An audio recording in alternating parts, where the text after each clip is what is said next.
Imagine être prisonnier d'une habitude qui consomme votre énergie et sabote votre bien-être. Aujourd'hui, je vais vous raconter l'histoire courageuse de Kevin, un jeune homme qui a surmonté l'une des addictions les plus taboues. Si vous cherchez à reprendre le contrôle de votre vie, restez avec nous. Cette vidéo pourrait bien être le premier pas vers votre transformation. Bonjour à tous et bienvenue sur la chaîne Bonheur Inspiré. Aujourd'hui, nous allons partager avec vous une histoire inspirante et pleine d'enseignements. C'est l'histoire de Kevin, un jeune homme qui a réussi à surmonter une addiction qui le limitait, la masturbation. Si vous aussi, vous souhaitez changer vos habitudes pour une vie plus épanouie, n'hésitez pas à liker cette vidéo, à vous abonner et à activer la cloche pour ne rien manquer. Partagez vos réflexions dans les commentaires et rejoignez-nous dans cette quête de mieux-être.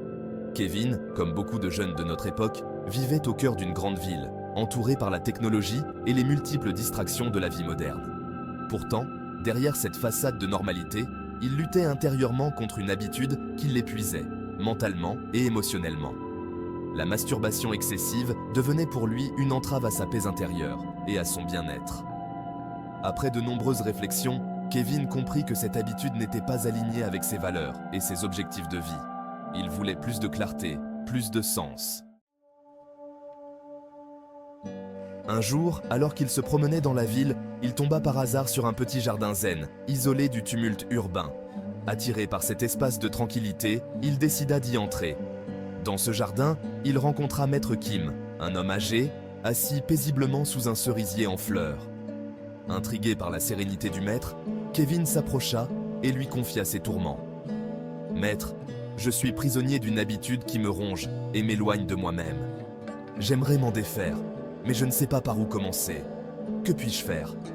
Maître Kim, avec un regard bienveillant, invita Kevin à s'asseoir à ses côtés et commença à lui raconter une histoire pleine de sagesse. Il lui parla de Do-Yoon, un jeune pêcheur d'un village de montagne qui croyait que fumer la pipe l'aidait à mieux se concentrer lors de ses parties de pêche. Cependant, il ne réalisait pas que cette habitude le déconnectait en réalité de son environnement et l'empêchait de percevoir les subtilités de la nature.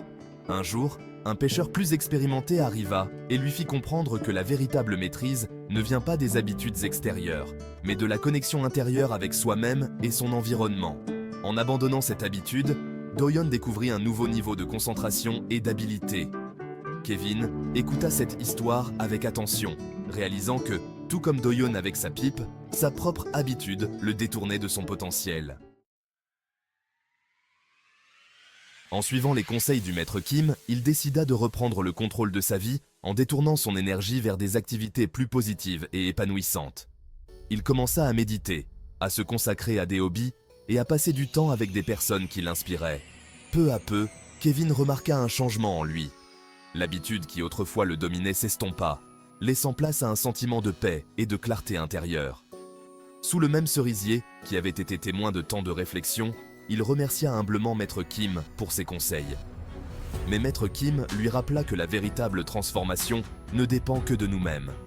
Il lui dit « Kevin, la vraie maîtrise est un chemin qui ne s'arrête jamais. Chaque pas vers une meilleure version de soi est une victoire, mais le voyage continue. Ne cesse jamais de cultiver la sagesse et l'autodiscipline. » Cette histoire de Kevin est un témoignage puissant que chacun de nous peut surmonter les habitudes qui nous retiennent. Le secret réside dans l'autodiscipline, la modération et la volonté de grandir. Mon conseil pour vous aujourd'hui est simple. Plutôt que de lutter contre vos impulsions, dirigez votre énergie vers des actions constructives. Trouvez des activités qui nourrissent votre esprit, votre corps et votre âme. Rappelez-vous que la véritable liberté vient de la capacité à choisir consciemment ce qui est bon pour nous, plutôt que d'être esclave de nos désirs immédiats. Si cette histoire vous a touché et que vous souhaitez vous aussi améliorer votre vie, commentez ci-dessous « Ma vie s'améliore ». Merci à vous d'avoir regardé cette vidéo jusqu'au bout et à très bientôt sur Bonheur Inspiré pour d'autres histoires et conseils de vie.